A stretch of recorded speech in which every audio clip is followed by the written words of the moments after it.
അറിയപ്പെടുന്ന ഒരു ഹോട്ടൽ, ആ ഹോട്ടലിന്റെ ഇപ്പോഴത്തെ ഓണർ ആ ഒരു ഹോട്ടൽ എങ്ങനെ അയാളിലേക്ക് എത്തിച്ചേർന്നു എന്ന് പറഞ്ഞ ഒരു കഥ പറയാൻ തുടങ്ങി. പിന്നെ അവിടെ നടന്നതൊക്കെ നമുക്ക് ചിന്തിക്കാൻ പോലും പറ്റാത്ത കാര്യങ്ങളായിരുന്നു.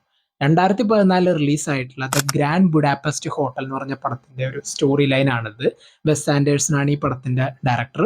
ആൻഡ് ഈ ഒരു പടം നിങ്ങൾ കണ്ടിട്ടുണ്ടെങ്കിൽ, അല്ലെങ്കിൽ ഈ പടം നിങ്ങൾ കണ്ടിട്ടില്ലാത്ത ഒരാളാണെങ്കിൽ, നിങ്ങൾ എഴുതി വെച്ചോ, തുടക്കം തൊട്ട് നിങ്ങൾക്ക് അവസാനം വരെ ഒരു സീൻ പോലും നിങ്ങൾക്ക് കണ്ണെടുക്കാനായിട്ട് തോന്നില്ല. ആ സ്റ്റോറി ടെല്ലിംഗ് ആയാലും, ഇതിലത്തെ സിനിമാറ്റോഗ്രഫി ആയാലും, ഇതിന്റെ കളർ ഗ്രേഡിംഗ് ആയാലും, ഇതിലത്തെ ഡാർക്ക് ഹ്യൂമർ ആയിട്ടുള്ള ചില സാധനങ്ങളുണ്ട് ചില ഭാഗങ്ങളിൽ. അത് കറക്റ്റ് കണ്ണിങ് ആയിട്ട് തന്നെ കൊള്ളേണ്ടടുത്ത് കൊള്ളുന്നുണ്ട്. പറയാൻ ഉദ്ദേശിച്ചിട്ടുള്ള ആ സ്റ്റോറി നല്ല പക്കയായിട്ട് നമ്മളിലേക്ക് ഡെലിവർ ചെയ്തിട്ടുണ്ട്.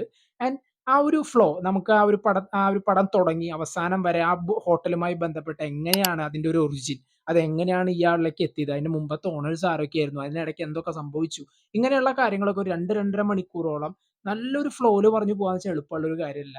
നിങ്ങളൊരു സിനിഫയൽ ആണെങ്കിൽ, അല്ലെങ്കിൽ സിനിമയെ അത്രത്തോളം ടെക്നിക്കലിയൊക്കെ ഒരുപാട് ഒബ്സർവ് ചെയ്യുന്ന ഒരാളാണ് നിങ്ങളെങ്കിൽ, തീർച്ചയായിട്ടും മിസ് ചെയ്യാതെ കാണേണ്ട ഒരു കിഡിലൻ പടം തന്നെയാണിത്. ഇതിപ്പോ ഡിജിറ്റലി പടം അവൈലബിൾ ആണ്. പടം കണ്ടവരുണ്ടെങ്കിൽ തീർച്ചയായിട്ടും കമന്റ് ബോക്സിൽ കമന്റ് ചെയ്യുക. കാണാത്തവരുണ്ടെങ്കിൽ മസ്റ്റ് ആയിട്ട് തന്നെ കാണുക.